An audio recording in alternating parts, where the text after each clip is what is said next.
Legoville liked Christmas a lot. But the Grinch, who lived just north of Legoville, did not. The Grinch hated Christmas, the whole Christmas season. Now please don't ask me why. No one quite knows the reason. It could be his head was not screwed on just right. It could be perhaps that his shoes were too tight. But I think the most likely reason of all may have been that his heart was 2 sizes too small. Whatever the reason, his heart or his shoes, he stood there on Christmas Eve, hating the Legos, staring down from his cave with a sour, grinchy frown at the warm lighted windows below in their town. For he knew every Lego down in Legoville beneath was busy now, hanging a mistletoe wreath. And they're hanging out their stockings, he snarled with a snare. Tomorrow is Christmas. It's practically here. Then he growled, with his Grinch fingers nervously drumming. I must find some way to stop Christmas from coming. For tomorrow he knew all the Lego girls and boys would wake up bright and early. They'd rush for their toys, and then, oh no, the noise, oh the noise, noise, noise. That's one thing he hated, the noise, noise, noise. Then the Legos, young and old, would sit down to feast, and they'd feast, and they'd feast, and they'd feast, feast, feast. They would feast on Lego pudding and rare Lego roast beef, which was something the Grinch wouldn't stand in the least. And then they'd do something he liked least of all.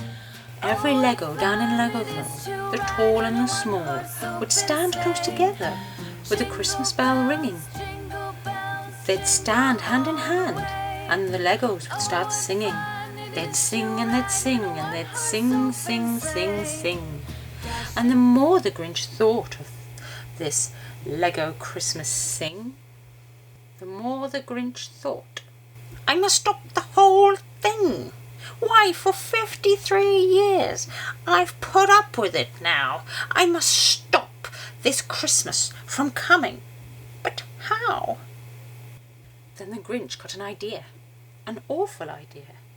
The Grinch got a wonderful, awful idea. I know just what to do.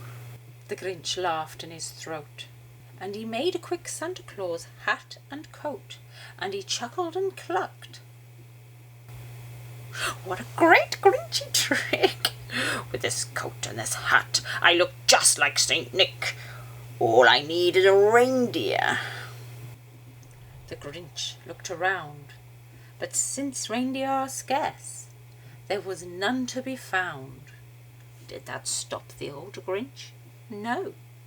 The Grinch simply said, if I can't find a reindeer, I'll make one instead. So he called his dog, Max. Then he took some red thread and he tied a big horn on top of his head. Then he loaded some bags and some old empty sacks on a ramshackle sleigh, and he hitched up old Max. Then the Grinch said, Giddy up! And the sleigh started down towards the homes where the Legos lay snooze in their town. All their windows were dark, quiet snow filled the air. All the Legos were all dreaming sweet dreams without a care. When he came to the first little house on the square, this is stop number 1. The old Grinchy claws hissed, and he climbed on the roof, empty bag in fist. Then he slid down the chimney, a rather tight pinch, but if Santa can do it, then so can the Grinch. He got stuck only once for a moment or two, then he stuck his head out of the fireplace flue. were little stockings all hung in a row. "These stockings," he grinned, "are the first things to go." And then he slithered and slunk, with a smile most unpleasant, around the whole room, and he took every present: pop guns and bicycles, roller skates, drums, checkerboard, tricycle, popcorns and plums, and he stuffed them in bags. Then the Grinch very nimbly stuffed all the bags, one by one, up the chimney. Then he slunk into the icebox. He took the Lego's feast. He took the Lego pudding, and he took the roast beast. He cleaned out the icebox as quick as a flash. Why, that Grinch even took the last can of Lego hash. Then he stuffed all the food up the chimney with glee. "And now," grinned the Grinch, "I'll stuff up the tree." And the Grinch grabbed the tree and he started to shove, when he heard a small sound of a coo like a dove. He turned around fast and he saw a small Lego, little Cindy-Go Lego, who was not more than 2. The Grinch had been caught by this tiny Lego daughter, who'd got out of bed for a cup of cold water. She stared at the Grinch and said, "Santa Claus, why? Why are you taking my Christmas tree? Why?" But you know that the old Grinch was so smart and so slick, he thought up a lie, and he thought it up quick.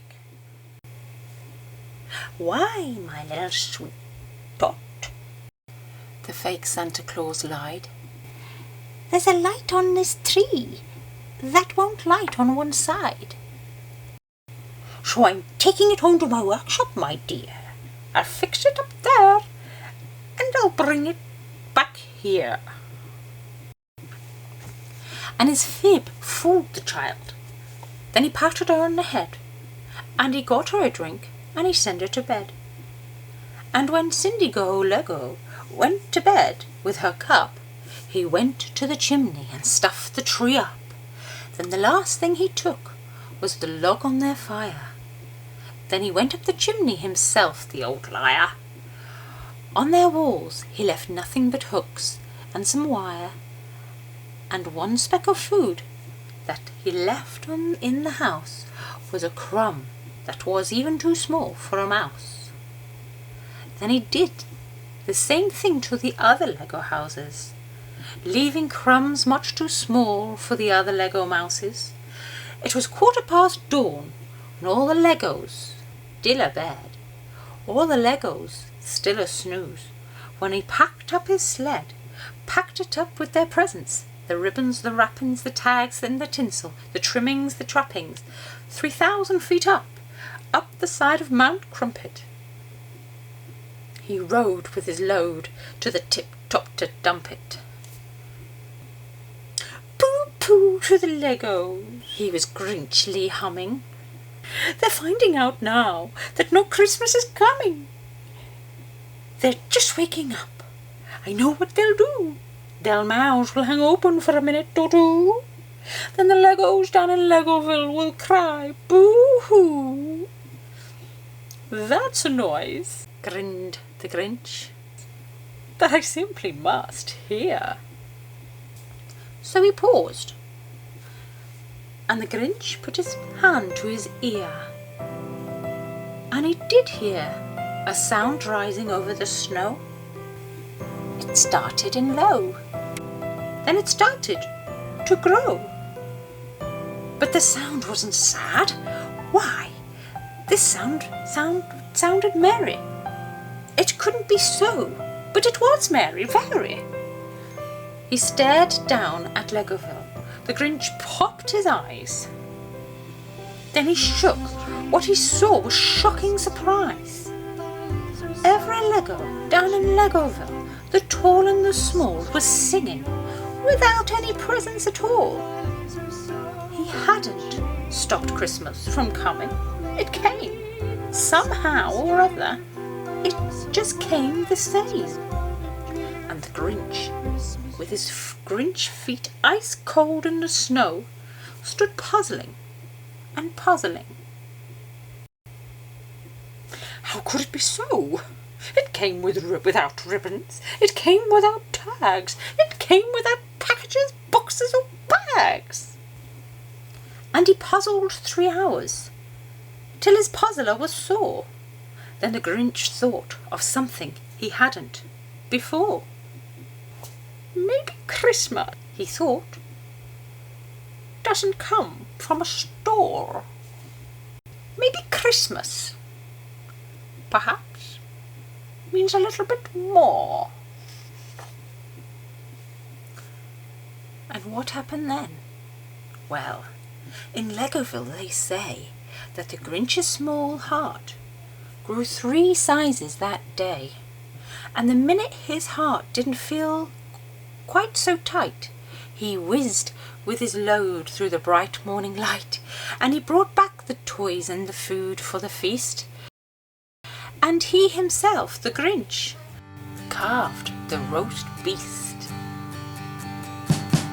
We wish you a Merry Christmas. We wish you a Merry Christmas. We wish you a Merry Christmas and a Happy New Year. The tidings we bring to you and your kin. We wish you a Merry Christmas and